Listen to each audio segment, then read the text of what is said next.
Assalamualaikum warahmatullahi wabarakatuh. Alhamdulillah, wassalatu wassalamu ala rasulillah, wala hawla wala quwata illa billah.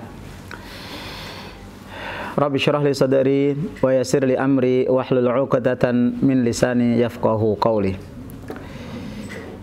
Kaum muslimin yang dirahmati oleh Allah Subhanahu wa taala, salah satu kelebihan syariat Islam sebagaimana yang disebutkan oleh Profesor Dr. Wahbah Zuhaili dalam kitabnya Juz 1 Al-Fiqhul Islami wa Adillatuhu, itu adalah menghubungkan antara duniawi dengan ukhrawi. Jadi tidak ada amalan-amalan dunia, melainkan itu pasti akan berdampak kepada akhirat. Dan tidak ada kebaikan, melainkan nanti akan dilipat gandakan, dan tidak ada keburukan, melainkan juga nanti ada hukuman. Maka seberapa besar kebaikan yang kita lakukan, itulah seberapa pahala yang akan kita dapatkan. Dan seberapa keburukan yang kita lakukan, maka seberapa hukuman yang akan kita rasakan. Nah, salah satunya adalah puasa, baik puasa Ramadan maupun puasa-puasa yang lain. Nah, secara umum puasa, karena nanti ada puasa Ramadan punya keutamaan, puasa Syawal punya keutamaan, puasa Arafah punya keutamaan, punya Asyura punya keutamaan, puasa Senin dan Kamis dan seterusnya itu punya keutamaan. Tapi secara umum puasa itu mempunyai keutamaan yang sangat banyak, baik yang disebutkan oleh Allah Subhanahu wa taala di dalam Al-Qur'an maupun yang disebutkan oleh Rasulullah sallallahu alaihi wasallam dalam hadisnya. Kalau di dalam Al-Qur'an misalnya ada surat Al-Ahzab, ya, awal juz 22, Allah Subhanahu wa taala berfirman, innal muslimina wal muslimati wal mu'minina wal mu'minati wal qanitina wal qanitati was-sadiqina was-sadiqati was-sabirina was-sabirati wal khashi'ina wal khashi'ati wal mutasaddiqina wal mutasaddiqati was-shaimina was-shaimati wal hafizina furujahum wal hafizati wadh-dhakirina Allah katsiran wadh-dhakirati a'addallahu lahum maghfiratan wa ajran karimah. Di ayat ini Allah sebutkan 10 sifat orang-orang yang akan mendapatkan ampunan dan pahala yang besar. Di antaranya adalah was-shaimina was-shaimat, dan orang laki-laki yang berpuasa dan orang perempuan yang berpuasa. Artinya orang yang berpuasa itu mendapatkan ampunan, maghfirah. Apa itu maghfirah? Maghfirah itu dari kata-kata ghafara, yang artinya menutupi, ya. Sehingga orang yang melakukan ibadah puasa itu keburukannya ditutupi. Setelah ditutupi artinya tidak diungkit-ungkit, kemudian habis itu diganti dengan kebaikan. Kemudian yang kedua adalah ajron, pahala yang sangat besar. Ini yang kita dapatkan di dalam Al-Quran. Sementara di dalam hadis-hadis Rasulullah SAW itu banyak sekali hadis yang menjelaskan tentang keutamaan puasa.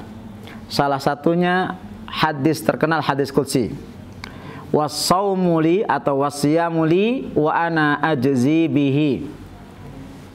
Wasiyamuli, dan kata Allah dalam hadis qudsi, puasa itu milikku, wa ana ajzi bihi, dan akulah yang membalasnya.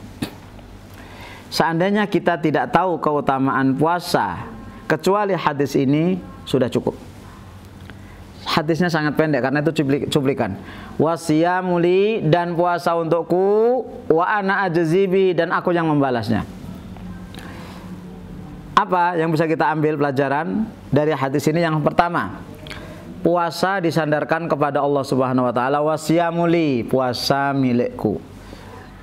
Sesuatu yang disandarkan kepada Allah itu menunjukkan tinggi dan besarnya serta hebatnya sesuatu itu. Ada Baitullah, ya, rumah Allah, Al-Ka'bah.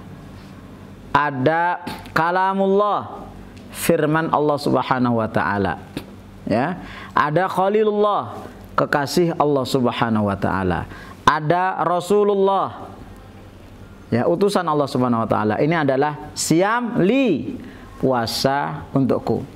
Berarti puasa itu milik Allah Subhanahu wa taala semata, dan itu penghargaan dari Allah kepada orang yang berpuasa, milikku, punya saya. Itu yang pertama dari hadis tadi. Yang kedua, wasiyamuli, dan puasa adalah untukku. Artinya orang yang berpuasa itu yang hanya bisa melihat apakah orang itu puasa atau tidak adalah Allah Subhanahu wa taala. Sementara amalan yang lain itu amalan yang terlihat. Amalan yang terlihat. Maka puasa itu adalah mengajarkan puncak keikhlasan. Orang kalau sholat terlihat, orang itu berdiri, sujud, ruku. Orang pergi haji ketahuan. Orang sedekah apalagi. Orang baca Quran suaranya terdengar. Maka ada yang namanya musabaqah, perlombaan baca Quran, perlombaan azan, perlombaan sholat, perlombaan hafalan, dan seterusnya. Tapi kalau puasa itu tidak bisa dilombakan. Kenapa? Puasa itu hanya Allah yang tahu. Siapa ada dewan hakim yang mau duduk dari sebelum subuh sampai maghrib dampingi dia? Sebelum subuh melihat bagaimana dia sahur, dinilai. Habis subuh apa yang dilakukan? Nggak bisa. Nanti jam 9, jam 10 masa-masa kritis, dia ke kamar mandi. Apa mau ikut ke kamar mandi? Orang yang puasa itu ke kamar mandi, apa dewan hakimnya ikut ke kamar mandi? Khawatir kalau minum di dalam.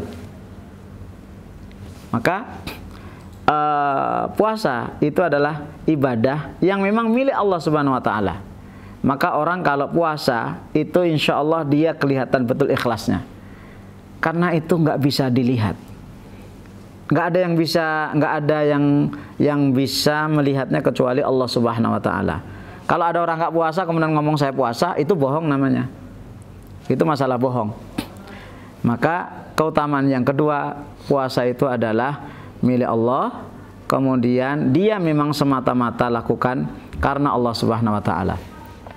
Kemudian yang ketiga, karena puasa itu adalah milik Allah, maka ada kekuatan dari Allah Subhanahu wa taala yang ada di dalam diri kita, sehingga kita bisa mengalahkan seluruh hawa nafsu, seluruh godaan-godaan yang muncul pada bulan Ramadan.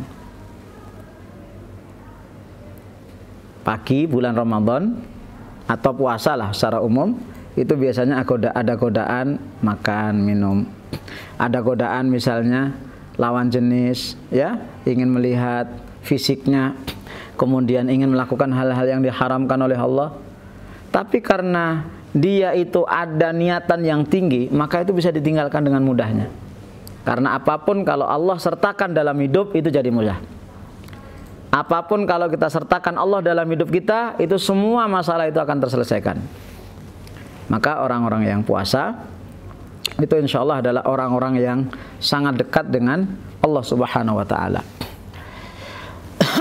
Kemudian yang berikutnya, masyaallah muslimin rahimakumullah, orang yang keutamaan dari hadis tadi, wasiyamuli, dan puasa adalah milikku, itu kalau ibadah yang lain itu Allah Subhanahu wa ta'ala atau Rasulullah SAW jelaskan keutamaan sholat seperti ini, keutamaan zakat seperti ini, haji seperti ini. Tapi kalau puasa enggak, milik Allah semata.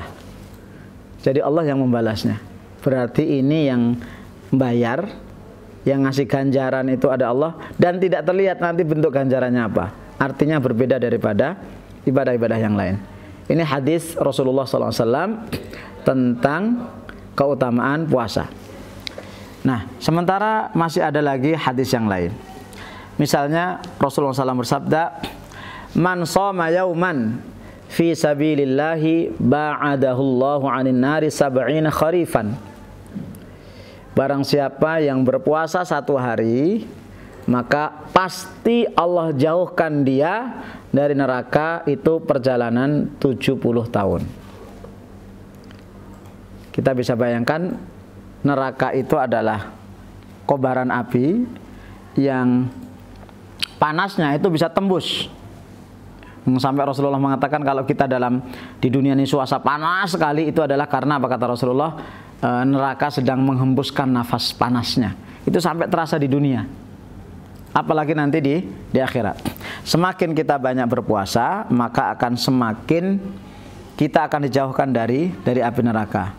Maka jazakumullah khairan kepada para ayah bunda, para kaum muslimin yang rajin puasa sunnah, itu semakin jauh dari api neraka. Kenapa dijauhkan dari api neraka? Karena dengan puasa dia itu menjauhkan dari hawa nafsu.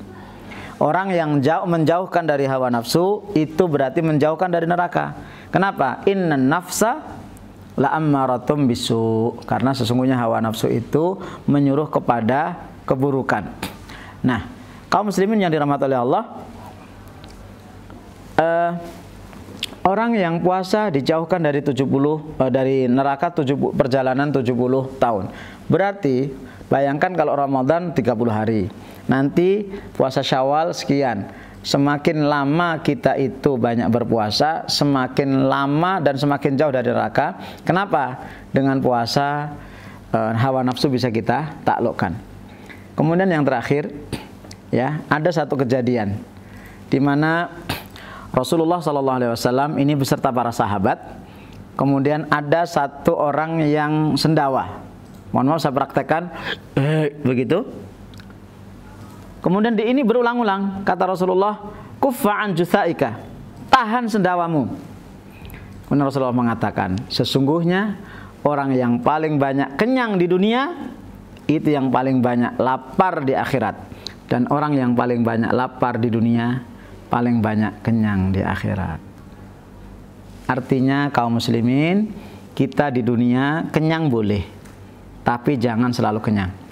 Sisihkan waktu.